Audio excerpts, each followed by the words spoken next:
Welcome to the Tim Smith Coaches Show. Now to your host, Chuck Cracy. How's everybody doing tonight? Let's hear it for Coach Smith. Come on, let's get excited, guys. Hey, I think you already know the situation, right? I put my reputation on the line last week when I predicted you guys would make the playoffs, okay? You've got an opportunity this week. We're going to talk about what you're facing, and we're going to interview a couple of your assistant coaches. We'll start with Coach Smith. We're going to have all kinds of trivia questions, and we'll also have our third edition of Are You Smarter Than Parker McNeil? We need to get a theme song for that. We do need a theme song. Like Jeopardy or something like that. Okay, now, Coach, let's go ahead and start talking about Vista Ridge. Pretty tight game for about a half, 2.5 quarters. What I perceived as some mental breakdowns and opportunities that they capitalized on really kind of put them ahead quickly, and it made it a tough mountain to climb there in the second half. Yeah, talk about that game. It wasn't just mental, breakdowns. It was, it was kind of the same kind of mantra we went through last year. When we made a mistake, we compounded that mistake, and and that's the only time this year I've seen that happen. We can't do that. Any good team just can't do that. They can't compound mistakes, and that's what happened. And we felt real good at halftime. Felt good with our plan going in, and like you said, the wheels fell off and compounded our mistakes. Yeah. It did seem to get away a lot faster than you could manage. Yeah, they're a good team, and they have a lot of team speed. And when you face a team like that, that can happen real fast. If you make one little mistakes, all of a sudden they're gone because they're real fast. Is that something you can address in practice and kind of get them, geared back into some positive momentum and Well, we talked about that Monday about, our Coach Rob and some of the other coaches talked about this Sunday, like doing something extra motivating. If you got to have extra motivation for this week to get in the playoffs, I don't think that, you probably, so I don't think we didn't do any extra. As far as preparing for someone with team speed like that, we try to go ones-on-ones as much as we can. We still try to stay away from contact because we try to stay healthy from practice also. So you feel pretty good about your team reacting to the loss, coming back in on Monday and hitting the ground running. And they're completely focused on Dripping Springs. Yeah. They know what's at stake. They know the scenarios of the playoff. And the scenario is we win, we're in. If we lose and Georgetown loses, then it goes to a positive point system. And right now we're setting the best out of those three schools. Right. So if we lose by less than 9 and Georgetown loses, then we're in also. But we're not going to coach that way on Friday. We're not going to play that way.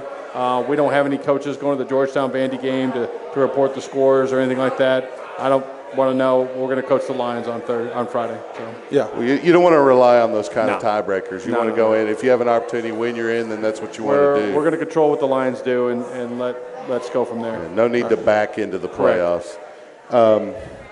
Okay, going to Dripping Springs. It's quite a drive. Mm-hmm. We take the yellow buses. Yellow dogs. Yellow dogs. What kind of pregame meal do the guys get before they head out? We don't change it. We haven't deviated much. Either we're getting them PDQ, Firehouse, just kind of a Subway. It doesn't change much of the weekend. We give it to them about 4 hours before the game, so it's pretty well digested and used for energy during that time. So they get a Gatorade and Cliff Bar for the ride. We'll get out of school a little early.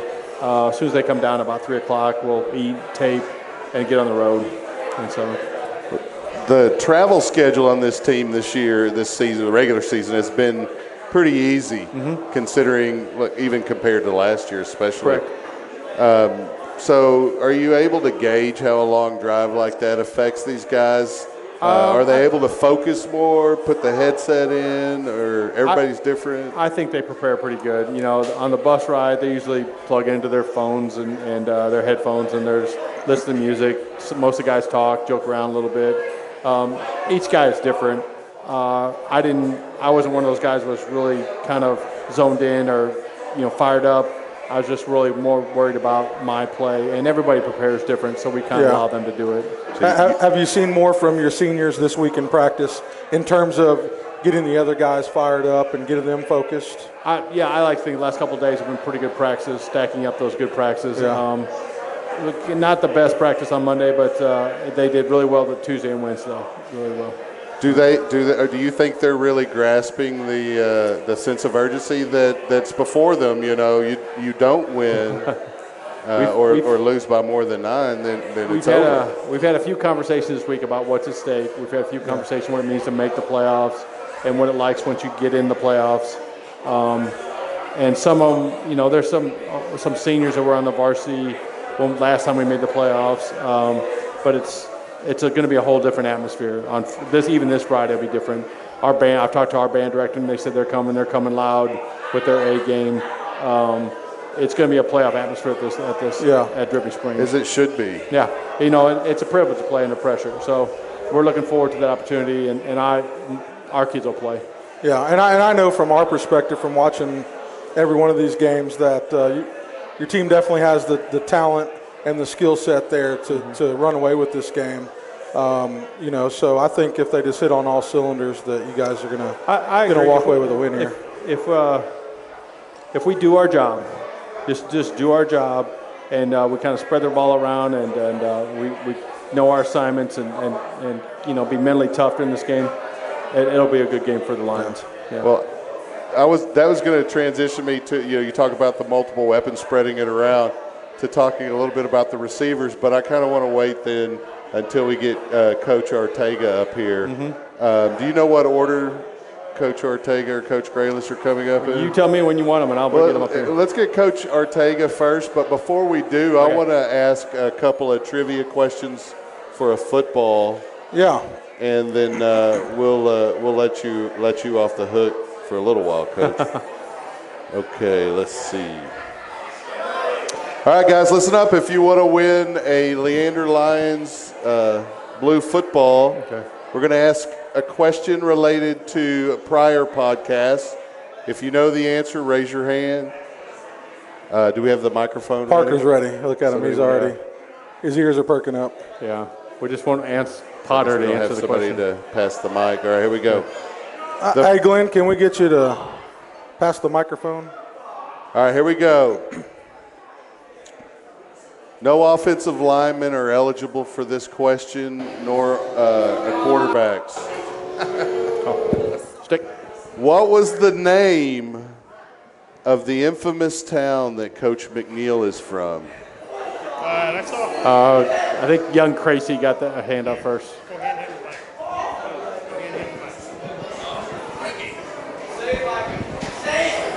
Yeah, just talking. There you go. Check. Edna. That is correct. Edna. All right, in that same podcast, we interviewed Principal Spicer. Gary made a comment about how she was trying to go to every college in the state. She mentioned that she has degrees from 2 and is working on a degree from a 3rd. Name those 3 colleges for a football. There's that first hand right there. All right, Zeke. It's Miss Cheryl Young. Yeah, there we go. UT, A&M, and Texas State. That is correct. All right, let's bring up Coach Ortega, and we'll transition from your last weapon comment, Coach.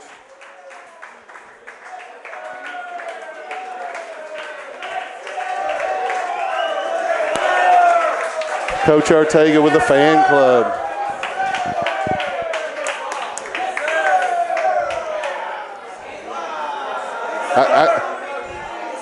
It almost is like you're the next contestant on Price is Right, moving up through the rows. Check. All right, Coach, before we get started in any serious questions, because we ask the hard-hitting questions Yes, here. sir. What have you heard about the podcast? Nothing but good things. I'm really excited to be here and to be able to contribute. I hear that Coach Robertson is giving you guys some wisdom and setting the story straight. He's a piece of work. Now, we'll go ahead and get into the questions, and I tease, they're pretty softballish questions. Yes, sir. Before we start talking about the position you coach, talk about your own playing history, whether it ended at high school. What was that? If it went beyond that, where was that? And what did you gain from that? I played football my entire life. It unfortunately ended in high school. I played at Vista Ridge High School. Okay. That is, yeah. You don't happen to know Tyler tough crowd, Patman, do you? Tough crowd. I actually do. I do? do. Yes, sir. He was 2 years younger than I was. Okay. And he was really fun to play with, and was a competitor.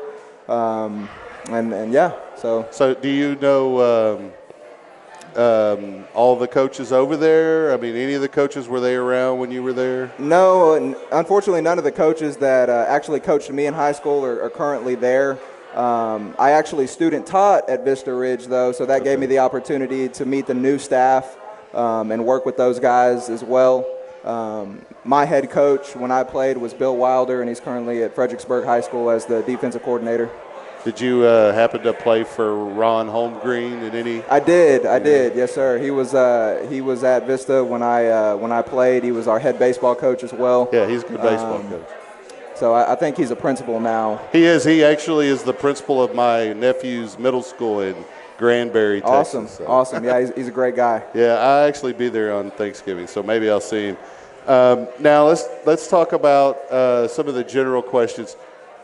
I asked everybody who on the staff when they came up to be interviewed who their favorite coach is. Now, I leave it really vague like that because everybody's first thought is on the staff. That's not necessarily the case. Okay. So, who's your favorite coach? I kind of prepared for this question. The obvious answer is Coach Robertson, because he's always so supportive and really talks highly of me, and he really likes to use my phrase that the kids have given me, which is yes, sir. I'll go ahead and tell the story of how this kind of got started. Okay. So during 7-on-7s, when the receivers catch a football, it's yes, sir, yes, sir. Well, it happened so much that Coach Robertson didn't really have a choice but to join me in saying it. So that's kind of how it got started, and the rest is history. Well, those same guys now here in the fall done a pretty good job so far this season. The receivers, yes, the guys you're coaching. Talk about those guys a little bit. The guys that you started the season with, what was it like having to lose Gabe a couple of games, and then the addition of Flowers, things like that? Talk about that. Our receiving core are very hard workers. Gabe Sanchez, Dalton Flowers, J.J. Larson, Thomas Anderson, Nick Patek, Sam Ellis. Who am I missing? I think that's it. They're very hard workers. We did lose Gabe one game when Parker was down against Vandergrift. He had to step up and play some quarterback to help the team, and he did a great job in doing so. Dalton Flowers stepped up big for us. He actually played for the JV team and contributed to our season down there as well. So Dalton's had his hand in both teams. He's a great player. He's a young player, and he's really growing. Gabe Sanchez, great leader. Really the heart of that receiving core. Even missing that game, he's currently one catch behind the district leader. Yeah, I saw that, and he's close in yards too. Right, and he's one game down. So that's a huge accomplishment for him, and it really shows his work ethic. Okay, Gary, you got anything you want to ask Coach Ortega? Well, in terms of the connection that Parker has had with these receivers. How are you seeing that relationship and that camaraderie between the receivers and the quarterback grow this year? Parker, he can throw the ball deep. If there's one thing that's true is he has a great arm. But what Parker and the receivers are really growing to is that chemistry, like you're saying. They have routes now that are just so precisely timed that it's impossible to cover.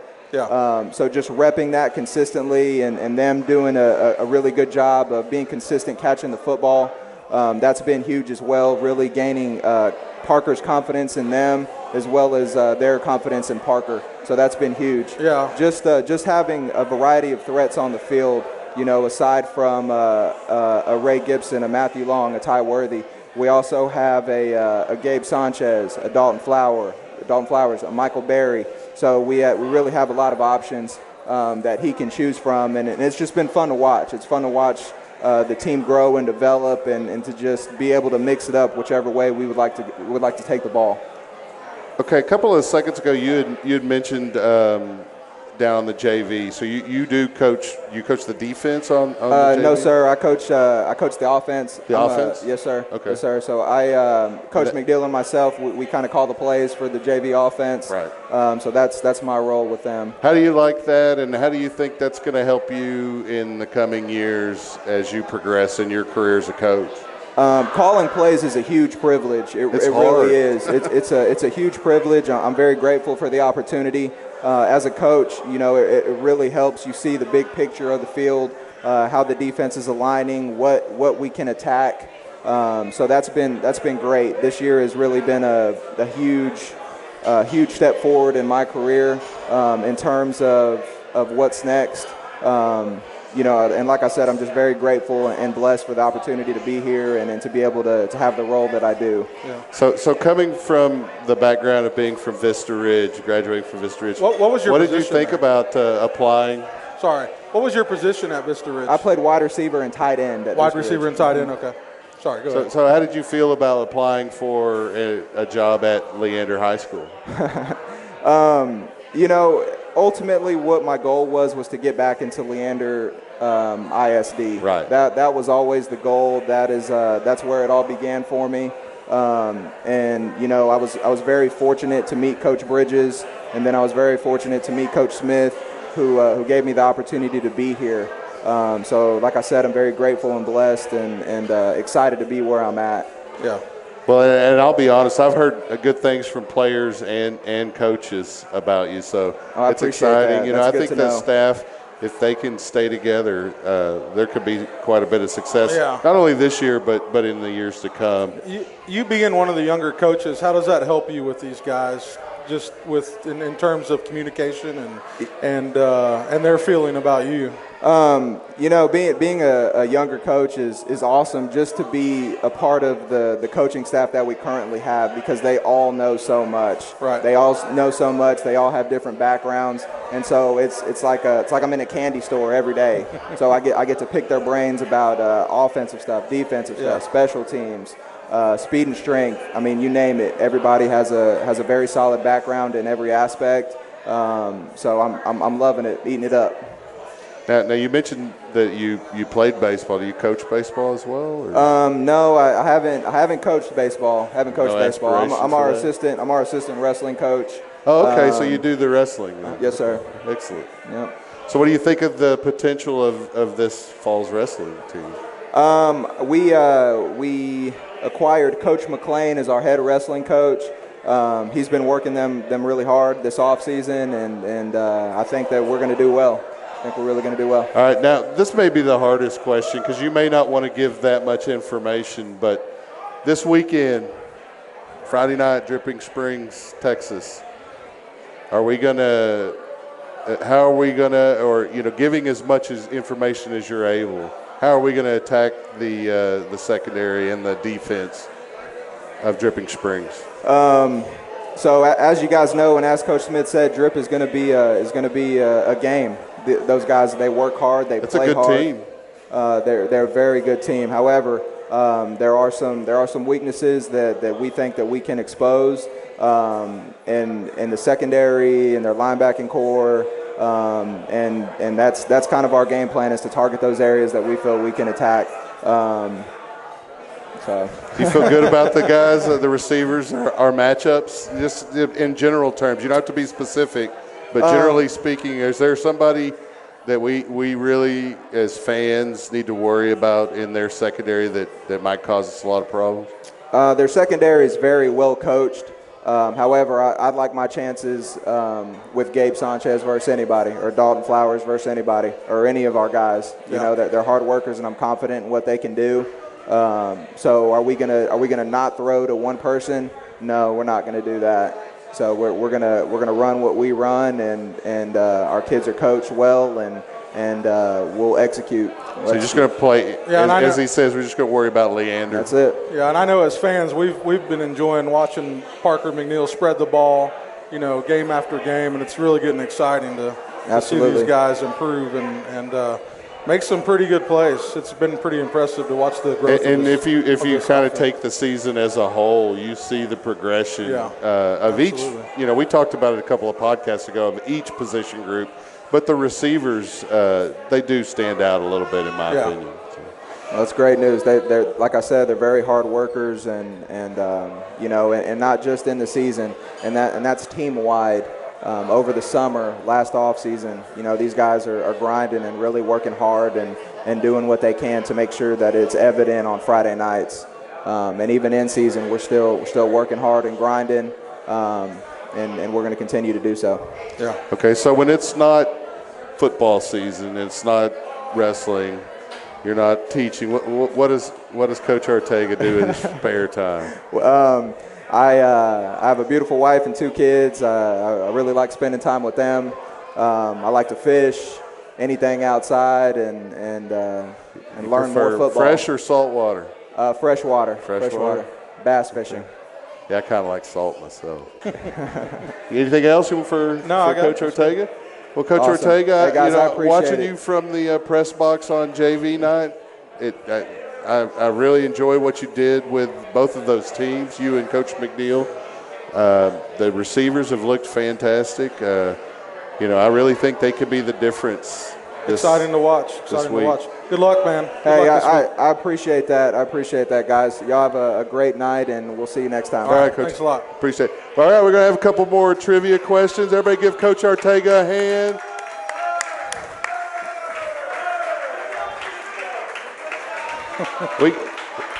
Us guys with radio faces, we don't need any more guests like that, okay? That kind of distracts the ladies from us. Oh, he's already up here. You could almost put him in a uniform and put him on the field. I think so. He looked like he was about 16. I finally feel old, I think. All right, we're going to ask some trivia questions. These are unrelated to the podcast, but they are related to football. So we're going to take the first person to raise their hand. Gary, if you'll monitor those guys out there. This, according to understandingamericanfootball.com, one of my favorite websites, what Yale athlete is often considered to be the father of American football? He is also the namesake of a trophy that is presented to the nation's most outstanding college football player.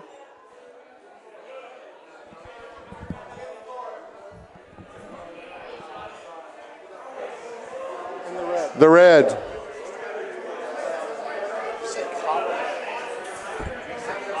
I can't hear him. Turn the mic on. That is incorrect.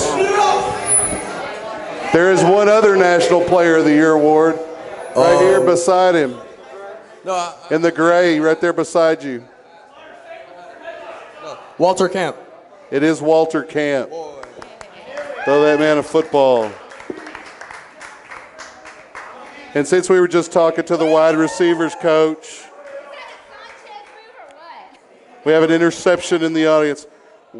Since we were just talking to the wide receivers coach, Coach Ortega, what Hall of Fame wide receiver holds the record for most career touchdowns? NFL. Right there with the... Is it Jerry Rice? It is Jerry Rice. Give that man a football. Stinking 49ers. Coach Grayless, how are you? How are you? Can everybody give Coach Grayless a hand, please?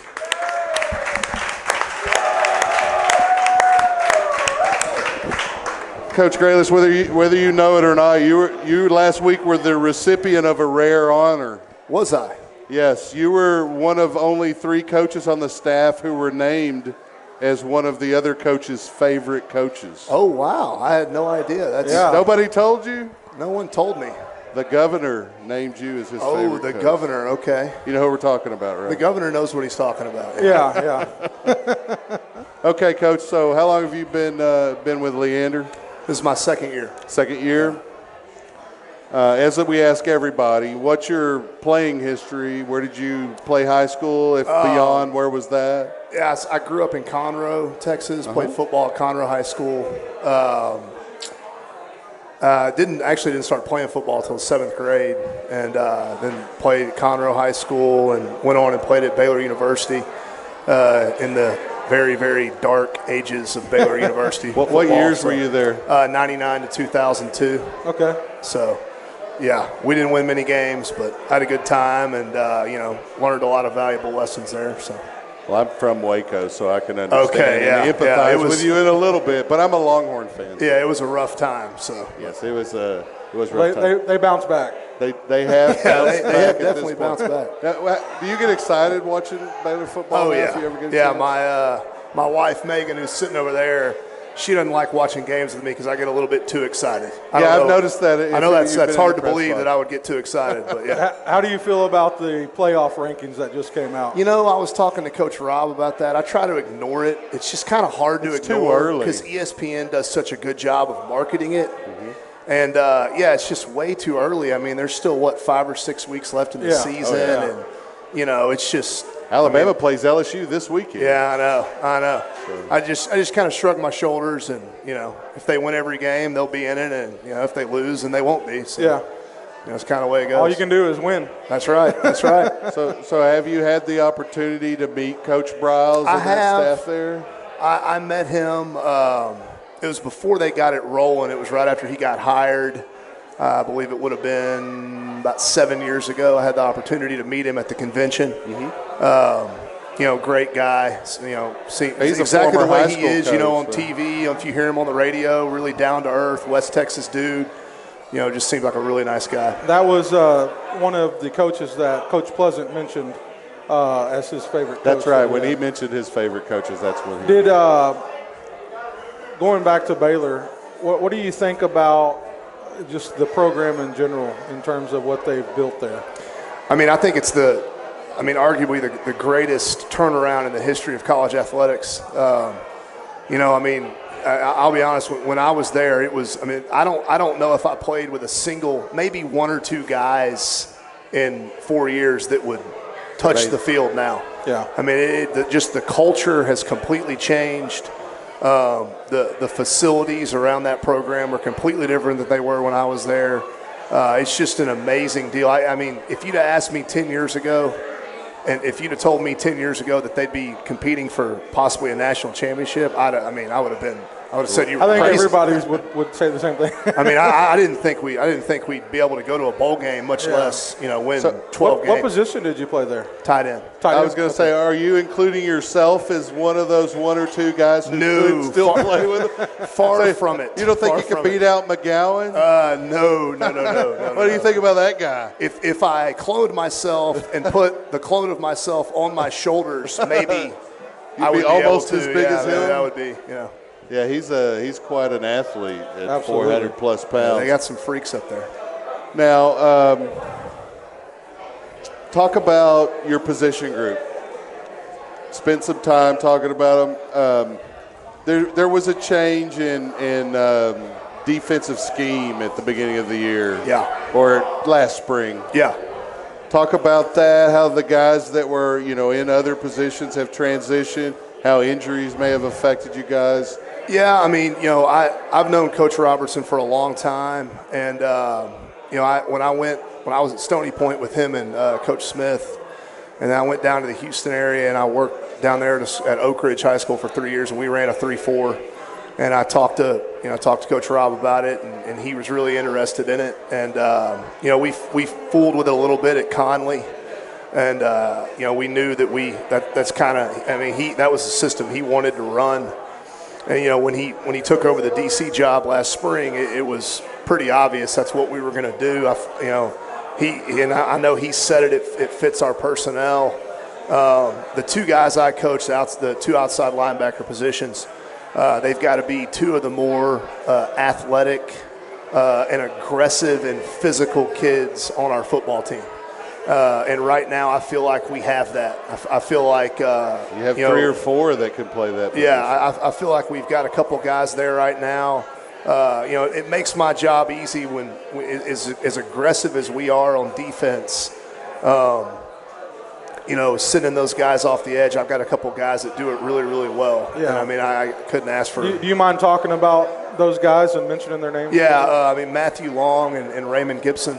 Yeah. They're the guys that start there. Right. They do a really good job. We brought Raymond over from offense a few weeks ago. I had no idea that. I was going to say, what was your reaction after I had no first idea game? that he was such a violent player. I knew he played running back, and I was around him a little bit my first year when he was in junior. Yeah. Saw him carry the ball. I knew he was athletic and fast, but I had no clue, and I just saw him blocking this year, and I was like, man, Ray will come hit you. Yeah. And, Bill kind of started getting in Coach Smith's ear, and eventually we made the move, and, it's pretty impressive. Down a little bit. That's something that, from our perspective, watching the game up top, and we saw Ray come in on defense for that first game.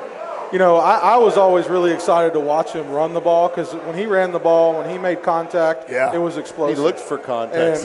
When he hits you, you feel it. He's – to watch him switch to defense, and once he got those angles down in the backfield, he was just destroying guys. And you can listen back to the game whenever we were calling it, and I was really excited to watch it. Yeah, it's exciting because I'm up there right next door to where y'all are. Right, we hear you all the time. I'm sure you hear me. Yeah. We don't need to repeat what I say there, but usually it's the hand to the table there's stuff flying around.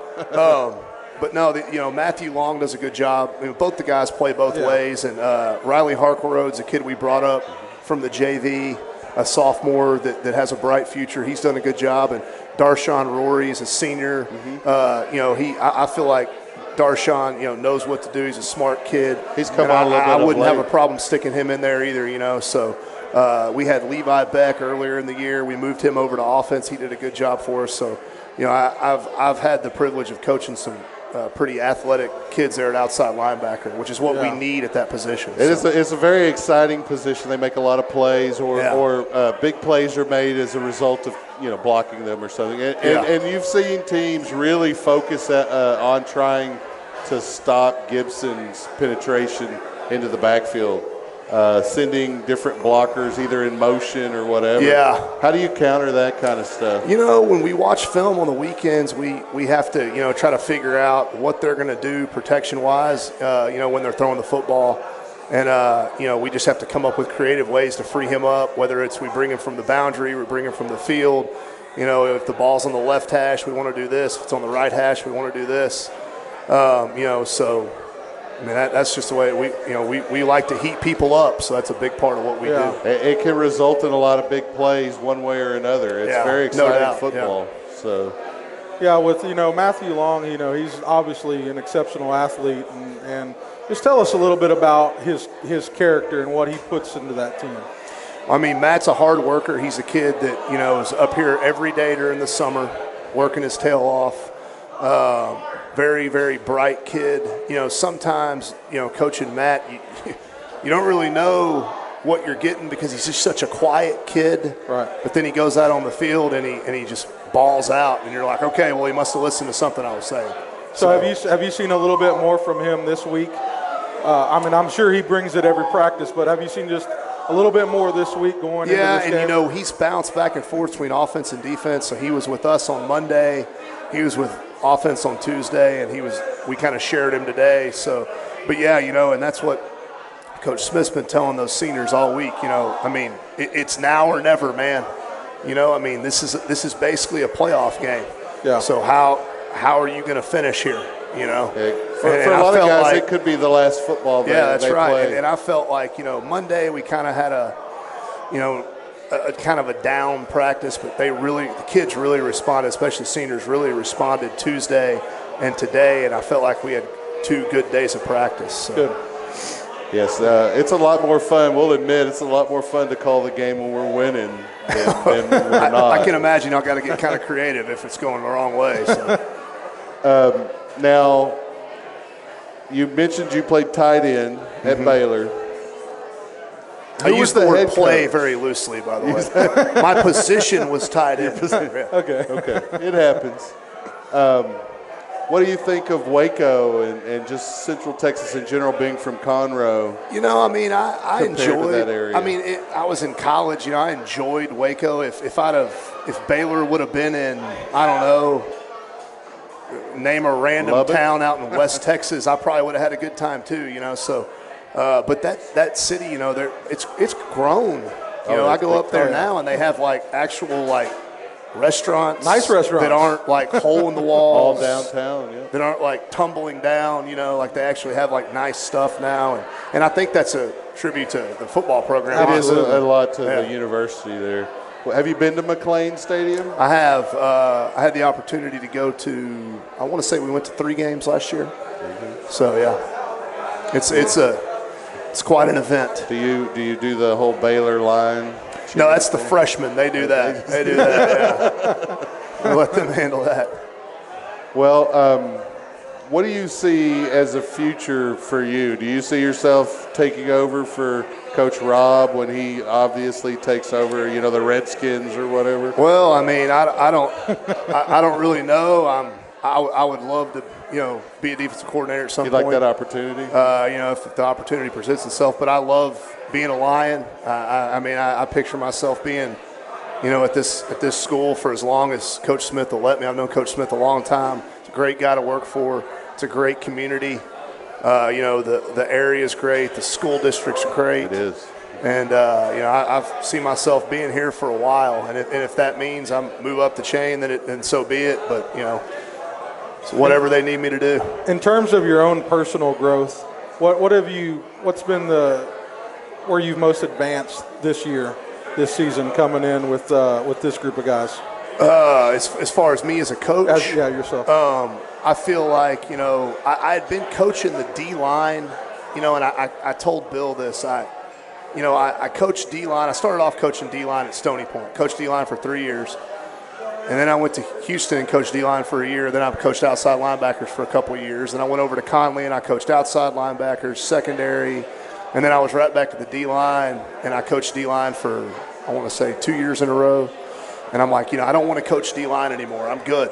I want to coach something else. And I don't know if that's just me being selfish or what, but I feel like coaching outside linebackers this year has kind of gotten me back to, well, I mean, what is going on? Am I like being, you know, like, he needs to carb up. Gifts here or something.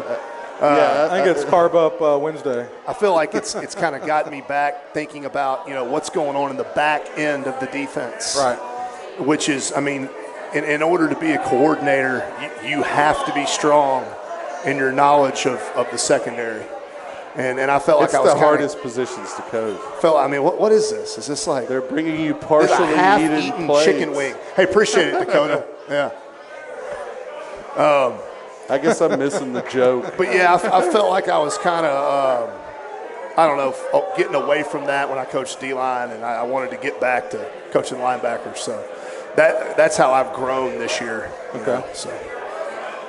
How much time do y'all spend each week on film breaking down a team's offense? Oh, man. I think you've been demoted to busboy, Coach. I don't know what – hey, thanks, yeah. I'll be honest, I couldn't tell you. On Saturday, we watch film for a couple hours on Saturday. On Sunday, you know, a few hours. Individually, I like to watch it by myself for, you know, however much time is needed. Just trying to, you know, look for tendencies and you know. But, I mean, I would say on average throughout the week, you know, anywhere from 8 to 10 hours maybe, you know, somewhere in there. That's a lot of film work. Yeah, it's a lot of film. It's a lot of film, yeah. So I was actually telling Coach Rob if we could figure out some type of extra money maker to where me and him could just get paid to break down an offense Just give us an offense to break down.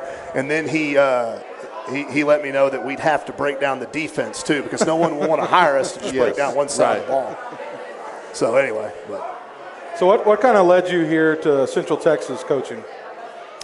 Or Leander as well? You know, I was in Waco, and I graduated from Baylor in December, and nobody's wanting to hire people at semester. And so I got a job there in a middle school, and I'll be honest, I was miserable. And so I was looking for a coaching job, you know, online, you know, on the association website. Craig Cheshire, who's the head coach at Stony Point, got hired that spring semester at Stony Point in 2004. Right. And he was the defensive coordinator at Conroe when I played there. So he knew me. Okay. So networking. Yeah, so I called him up and got an interview and got hired over there. And that's how I met Bill and Tim, and, you know, that's how I got started. There's a little bit of a tie between Stony Point and the current Leander staff, even more so than even Cedar Park. Say again? So there's a bit of a relational tie between Stony Point and Leander. It is, you know. I mean, I kept in touch with Coach Smith because, you know, he was at Cedar Park, and I kept in touch with Coach Rob when I went back to Houston, and, you know, it just worked out. You know, it's crazy how things work out, but it's worked out for us. It's meant to be. Yeah. So. Okay. Does anybody have any questions for Coach Graylis? I know I promised some audience questions, but I gave Coach Ortega I got him off the hook. So Dakota Perez. I'm not going to let Coach Graylis off. Who? Nobody? Zeke. Zeke has a question.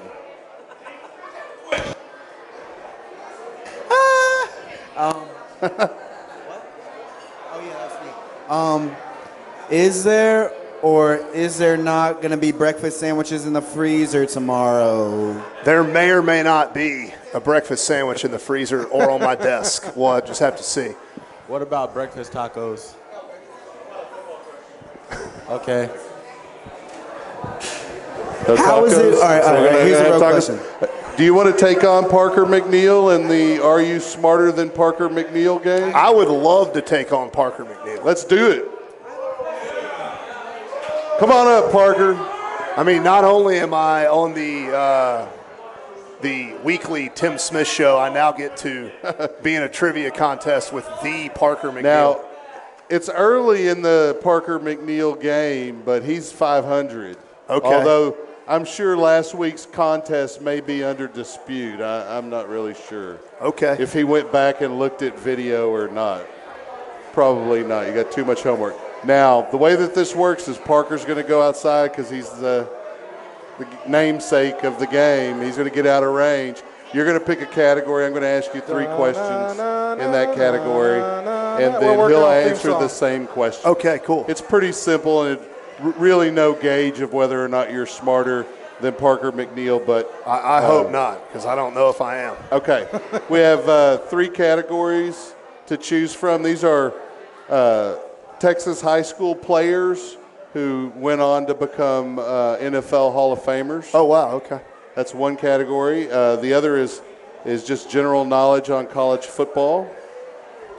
And the third category to choose from, find it, just plain old Texas trivia. I'll go just general. I'll go general college football. General college football. Is there a Seinfeld category? I could probably do those from memory. Yeah. We could work something out. Okay, these are tough questions, okay? I'm sure they are. Tough category. I need to mark them because there's like 21 questions on here. Okay, number 1. Who are the 3 head coaches who have won a Division I national championship and a Super Bowl title? Oh, wow. There's 3 of them? There are 3. Jimmy Johnson. Correct. Barry Switzer. Correct. It's got to be somebody from like a long time ago. Or not.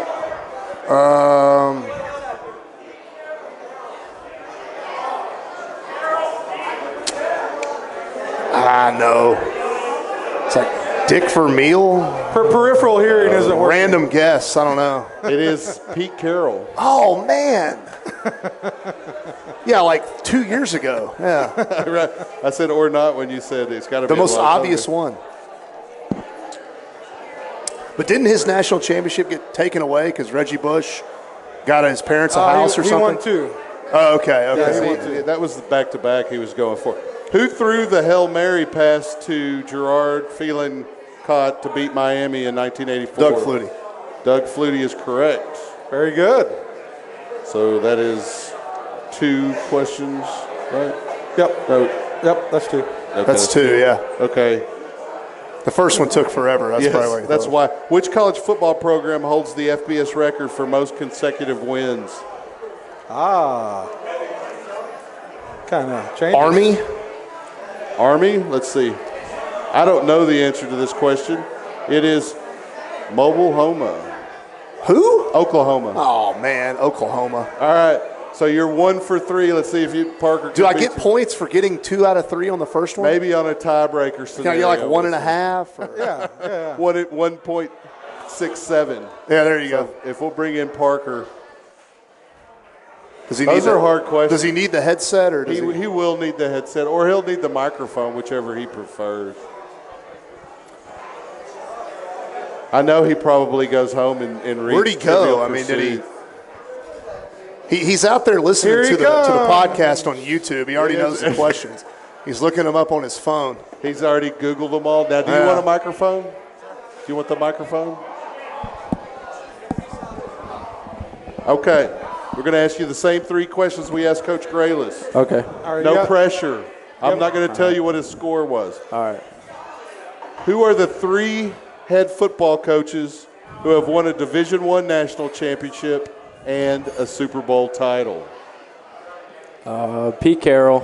That is correct. Oh, gosh. This is hard.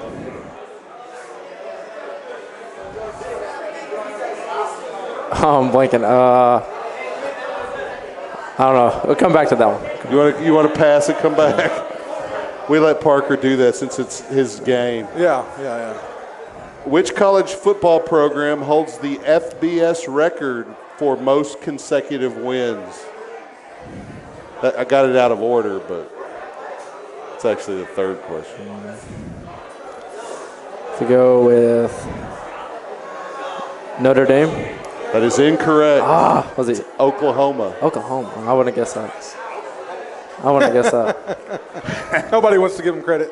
Who threw the Hail Mary pass that Gerard Phelan caught to beat Miami in 1984? Oh, gosh. I have no clue. What year were you born? 98.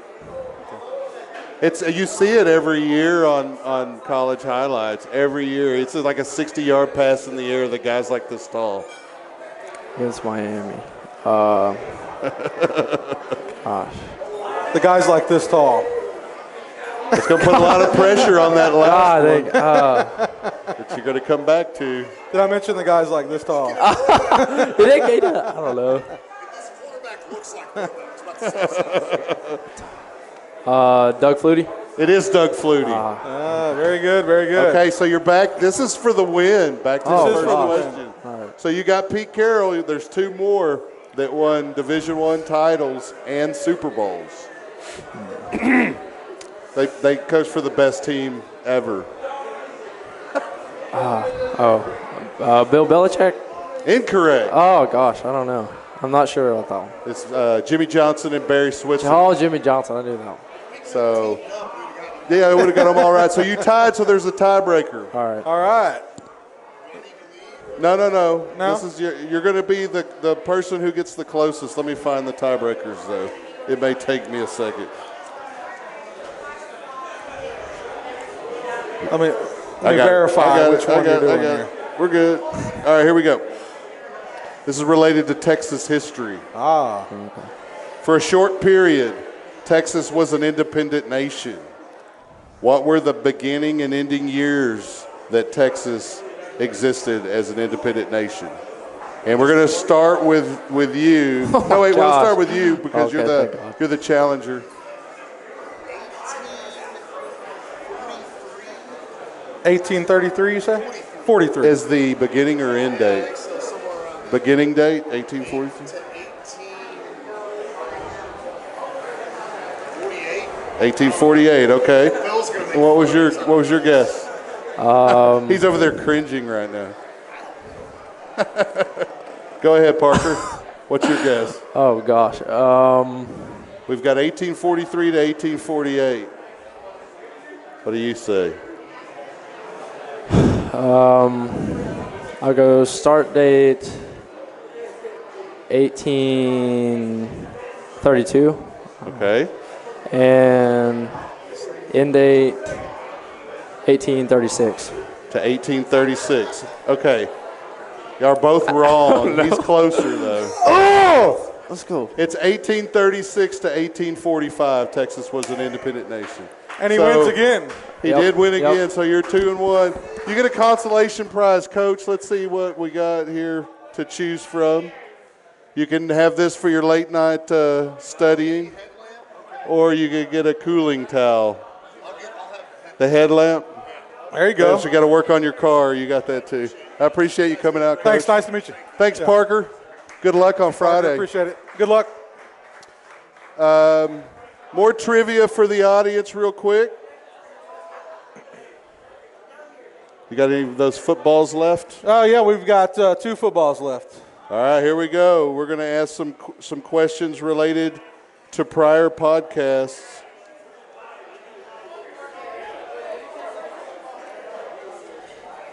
Miss Spicer in the podcast talked about the other school district she worked at. What is it?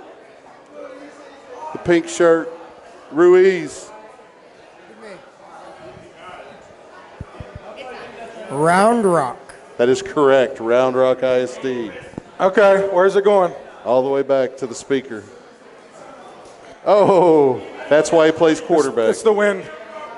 Okay. This is the last one? Last one. Okay. Who were the 3 guests on the first inaugural Tim Smith show? The 3 interviewees. Anyone? We got a blue shirt back here in the corner behind you. Oh, he's ordering. Anyone? Okay, we got right here. Coach Smith, Coach Pleasant, and Coach Rob. That is correct. Ding, ding, ding, ding, ding, ding, ding. Somebody paid attention. Touchdown. Now, I don't know if you're aware of this. I just went back and looked at the audio from that first podcast. It's up to 175 views. I don't know who keeps going back and watching it or listening to it, but we're still on the crowd mic, Coach. Sorry about that. There we go. How about that? That's still on. There you go. Coach Gray just left a mess up here. Yeah, it was. D-line coaches and stuff, they eat while they. Yeah, but it's like half eaten. No. Well, he was distracted by our questioning. I guess so. It's so hard hitting and in depth. So we're basically going to wrap this up, Coach. Do you have any closing words you want to send out? Not just to these guys, because I know you've got something planned for them come Friday. I'm sure they get sick of hearing me. I'll just be honest. Last year on senior night, I got to hear a story from you. My oldest son was a senior last year, and it was I felt pretty good about the story. I don't want you to mention it now. What story is that? It was you were a player and you were an underclassman, and y'all were winning, and you were trying to basically run out the clock, and one of your big linemen. Oh yeah, put you. That's a true story. Yeah. That's so if you want to say that, you can. No, I thought it was a good story. I was a freshman in college, and I got to play in the last game of the season. It was wet, rainy, cold. It was just a miserable day to play, and they sent me out there, run the last plays off, and I got in the huddle, and I said, I'm just going to take a knee for the last play. And then we had a senior lineman who was about 6'7", 300 and some pounds. Wow. And he said, call a play. And I said, no, I'm just going to take a knee. And he goes, call a play. I don't care what you call a play. And so I called a play right behind him. He wanted that to be his last play. He knew that was his last play. And I think our kids will play every play on Friday like it's their last play. It doesn't matter what grade they're in. That's the type of kids we got. Well, that's a message that, I hope that they really, really get and understand. Everybody wants to be the NFL Hall of Famer one day. Not everybody is, and as many of the coaches have mentioned along the way, not everybody even gets to play college football. Right. So you guys know, especially you seniors, this could be the last week of football, or we can go at week to week for as long as we're able. That's correct. Let's do that, all right? Yeah. I'd like to say to the fans too, man, get in the car and travel. Come support these guys because it's a big game for them, and they need all the support you can get. Yeah, just because it's in Dripping Springs and you've got Gary and I covering the game doesn't mean you shouldn't go, because just like at Eastview, we might have technical problems, and so we need your support out there anyway. Absolutely. We're expecting a good crowd. I've had a lot of people tell me, and a lot of parents and administration and stuff like that. A lot of people are going to be at our game. Let's do it. We can carpool. I can fit 3 or 4 in mine. There you go. We'll see you next week, because we are going to win this week. That's right. That's right. Thank you for tonight's pizza. We'll talk to y'all next week. Coach, good luck Friday. Thank you, Coach.